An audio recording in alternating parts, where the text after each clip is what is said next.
Hola, mi nombre es Luis Miguel Romero, soy profesor de la Universidad Rey Juan Carlos del grado de Publicidad y Relaciones Públicas. Soy venezolano y tengo un doctorado en Comunicación y Educación Audiovisual por la Universidad de Huelva. Luis Miguel, hablamos de ese manual de gestión de la comunicación corporativa. ¿Por qué hace falta un manual para gestionar comunicación? Bueno, el manual de gestión y comunicación corporativa que hemos publicado con la editorial Tecnos es una guía didáctica, pedagógica para facilitar un poco, en pocas palabras, porque es un libro muy pequeño, es un libro prácticamente de bolsillo, las claves de la gestión de la comunicación, de la dirección de comunicación en organizaciones y sobre todo como un instrumento pedagógico académico para poder guiarse, ¿no? en clase. En tu universidad habláis de comunicación corporativa, en la nuestra hablamos de comunicación organizacional. ¿Es lo mismo o diferenciamos?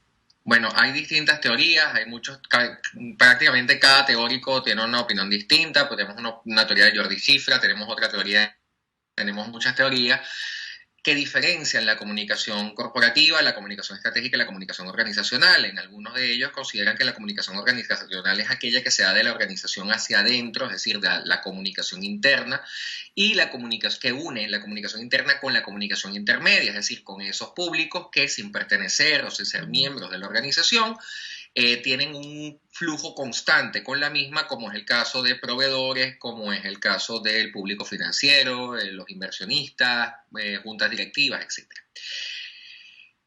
Sin embargo, en la práctica, la comunicación estratégica, comunicación corporativa, comunicación organizacional, prácticamente se ha vuelto un sinónimo. O sea que en la praxis, al final, viene siendo lo mismo. Comunicación incluso se ha incorporado el tema de comunicación digital, el tema de community management, por lo cual es un mismo cúmulo, en el cual incluso se está coqueteando con otros grados como marketing digital, para creación de contenidos, comunicación multimedia, porque prácticamente nos estamos encerrando otra vez o estamos volviendo a lo clásico, que es que la comunicación es una sola. ¿Por qué crees tú que debe interesarle a los estudiantes de periodismo si es algo de relaciones públicas? Bueno, principalmente porque la comunicación es una sola, como lo estábamos diciendo en un principio. Eso de decir yo soy periodista y lo único que sé es escribir comunicados, notas y demás, o decir que yo soy de comunicación audiovisual, lo único que sé es de dirección de fotografía o etcétera. Yo creo que ese perfil profesional se está acabando, cada vez más está perdiéndose. Sí es verdad que en la especialización dentro de la carrera, un poco pirámide invertida, está la clave del triunfo, ¿no? Pero sin duda la comunicación es una sola y tenemos que estudiarla. Pero además, paulatinamente se ha convertido la comunicación corporativa, la comunicación estratégica, la comunicación digital en una salida laboral de los estudiantes, de los egresados. Es decir, de alguna manera podría atreverme a decir que un tercio de los egresados de periodismo, de comunicación audiovisual, de relaciones públicas, van a trabajar con empresas, van a trabajar como community management, como manager, perdón, como social media strategies, como social media marketing, creadores de contenidos digitales, y todo esto al final termina confluyendo justamente en la comunicación corporativa, por lo cual es muy importante tener estas herramientas porque puede ser una salida laboral. De hecho, estábamos comentando anteriormente que la Asociación de Facultades de Comunicación de España, ATIC, hizo un informe este año que salió publicado en Comunicación Social Ediciones, coordinado por María del Mar Ramírez, la decana de la Facultad de Comunicación de la Universidad de Sevilla. Entonces, justamente se explica que muchos de los perfiles, prácticamente un tercio de los perfiles de los egresados, de estudiantes de comunicación, sea periodismo, comunicación audiovisual o relaciones públicas, terminan dedicándose de lleno al tema de media. Además, el informe de Scopen, que es la consultora, no la consultora, es el monitor de relaciones públicas por excelencia internacional, además de UPREGA, habla de que muchísimos de los egresados se están dedicando, sea en agencias de comunicación, sea en agencias de relaciones públicas, sea en agencias de publicidad o bien freelance, al tema de la comunicación corporativa, de la comunicación digital. Pues hablemos de conceptos básicos para gestionar comunicación. ¿Qué deberíamos entender por identidad? Bueno, la identidad corporativa, la identidad, vamos a plantearlo en un principio, la identidad es el ADN, es la forma de ser, de comportarse, pero además de lo que somos, ¿no? Son esas características o atributos que nos hacen únicos, que nos dotan de unicidad, que nos dotan de, de, de diferenciación con el resto de los entes, ¿no? En nuestro caso, como personas tenemos una identidad, como personas además dentro del branding también hablan de marca personal. ¿Por qué? Porque nosotros como personas tenemos una cantidad de características que nos hacen únicos frente a los demás, tanto conductuales como fisiológicas, fenotípicas, etc.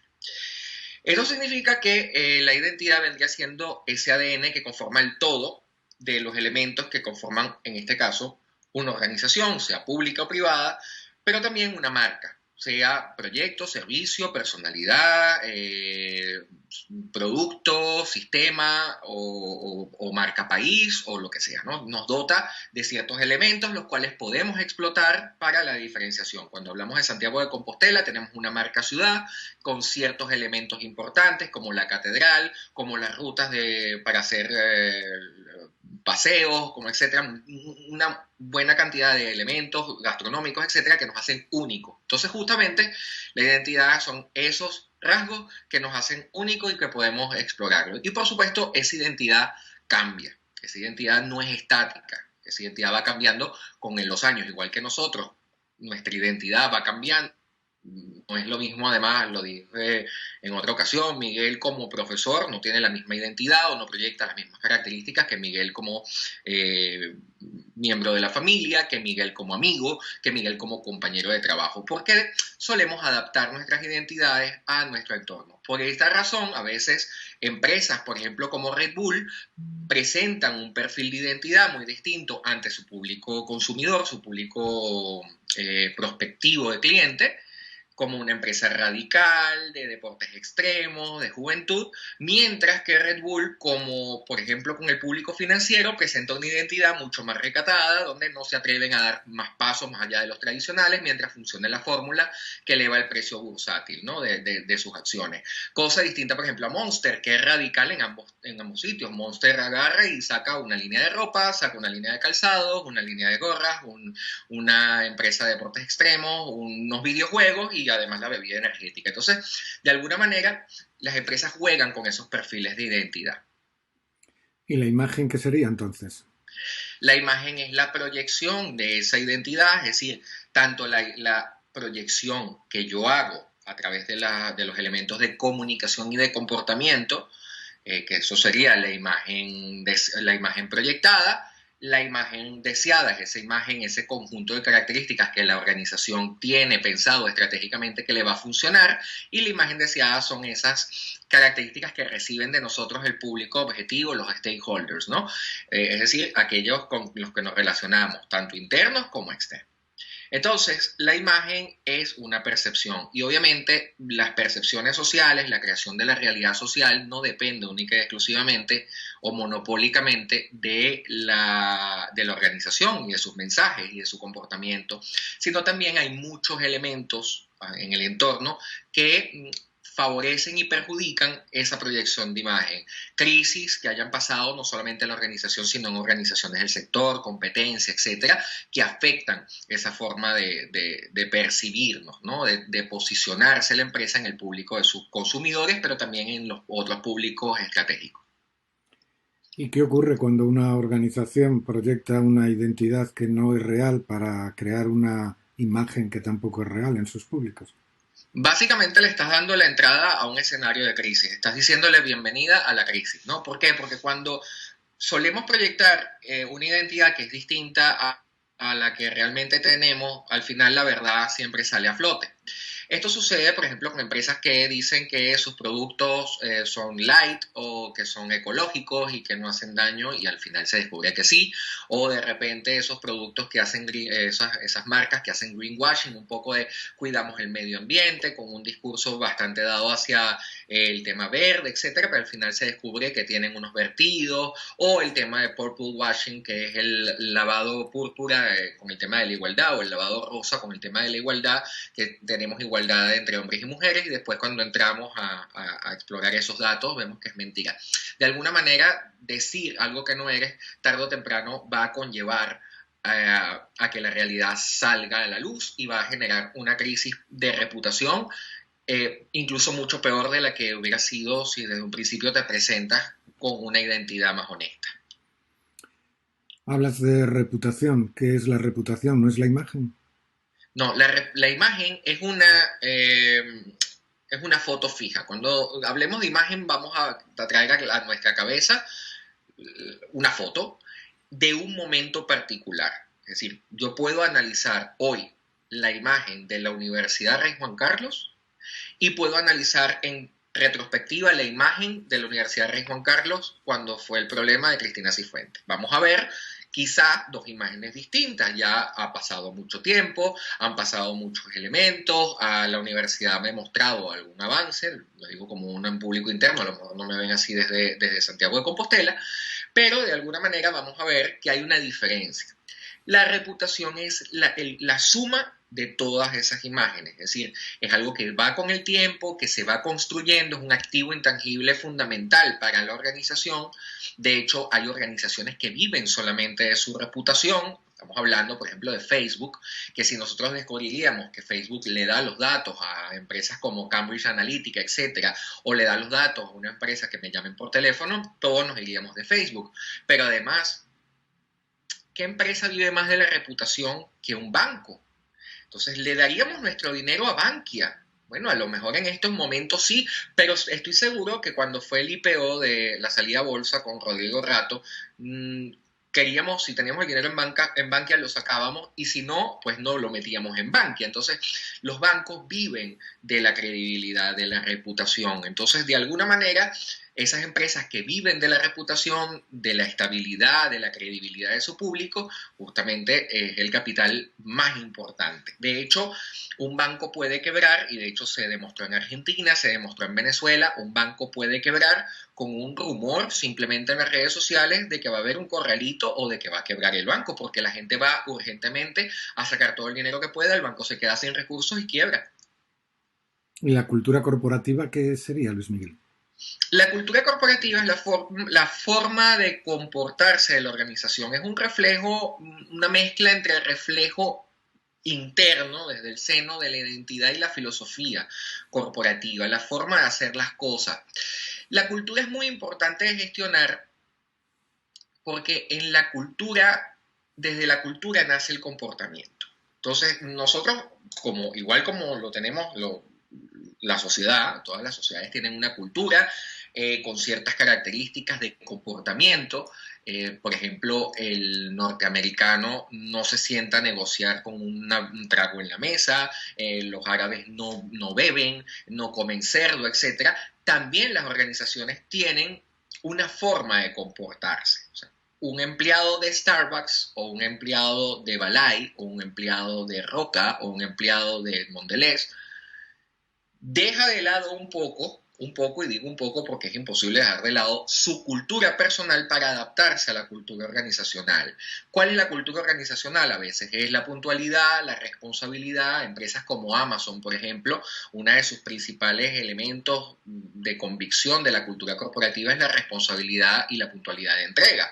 Si el pedido te llega tarde, tú lo avisas y te dice te puede llegar mañana. Si no, pues incluso a veces te devuelven el dinero y te llega el producto y te dicen no lo devuelvas, porque tienen unas políticas de cumplimiento de tiempo, justamente viven de eso. Igual que hay muchas empresas que tienen una política de calidad total. Entonces, ese tipo de comportamientos, ese tipo de valores asumidos como centrales o nucleares del comportamiento corporativo y de la ciudadanía corporativa es lo que se conoce como cultura.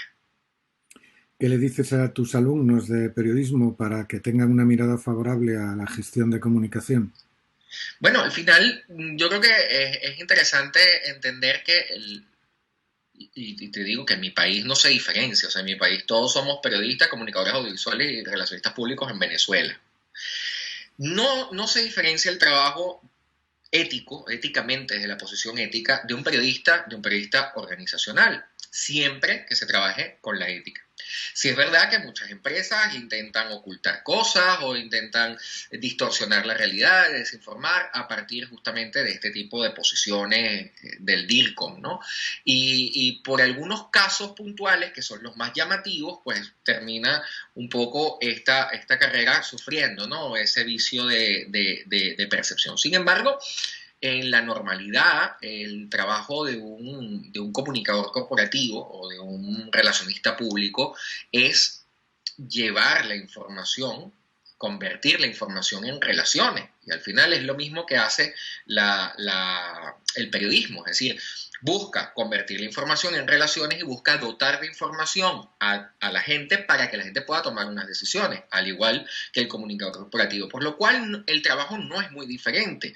De hecho, yo creo que los mejores que escriben, que hacen publicity o que escriben notas, comunicados y demás, son los periodistas en puestos de relaciones públicas y tienen esa gran ventaja que al tener una buena masa crítica de redacción, una buena preparación en cuanto a redacción, la redacción es la base de toda narrativa, tanto audiovisual como digital, como todo lo demás, por lo cual es un trabajo bonito y que estoy seguro que vas a tener muchos alumnos que van a estar motivados para esto. ¿Crees que hay futuro?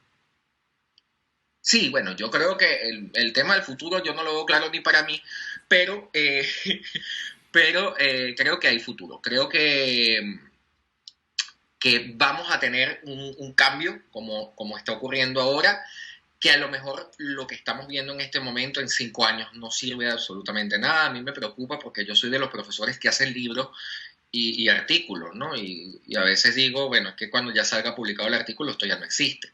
Entonces, de alguna manera, bueno, por ejemplo, hice una investigación hace poco sobre TikTok y ya TikTok desapareció, va a desaparecer en Europa, desapareció en Estados Unidos. Entonces, un poco eso, ¿no? La dinámica de comunicación, igual que en la medicina, la dinámica va tan rápido que al final no podemos pretender que la educación vaya a ser inerte, ¿no? Igual pasa con el campo laboral. Entonces, hasta hace 10 años tú hablabas de social media strategies o de community manager y la gente te miraba extraño, o de repente hablabas de personas que solamente se dedicaban a SEO, a posicionamiento, o a escribir contenidos en blogs, contenidos de calidad en blogs para hacer link o leads de conversión. Eso no sonaba chino, de hecho no sonaba a todo menos comunicación. Y hoy en día nos dimos cuenta de, oye, que esto es trabajo de nosotros, o sea, vamos acá, vamos a traerlo. Y va a haber, por supuesto, otros tipos de cuestiones, como el manejo de los algoritmos, como el manejo del posicionamiento, geoposicionamiento, como la microsegmentación, como la realidad aumentada, que es una cuestión actual, pero que en el futuro pueden ser líneas importantes de construcción. Con el tema de la robótica, yo creo que es importante también entender que tenemos un espacio importante porque hasta los momentos los robots podrán hacer notas o comunicados de prensa, porque ya lo hacen, incluso pueden hacer hasta música, pero no pueden pensar bien, o sea, no pueden ser analíticos y críticos. Por lo menos por ahora, ese factor sigue estando allí vigente. Luis Miguel, te doy las gracias y te dejo a ti que te despidas en galego si quieres. No, yo en gallego no voy a decir si chove que chova, que es lo único que me acuerdo de Supermercados Gadi, pero bueno, un saludo muy grande a todos los alumnos de la Universidad Santiago de Compostela, espero pronto podernos ver en régimen de presencialidad por allá. Muchas gracias, Miguel, también por la invitación.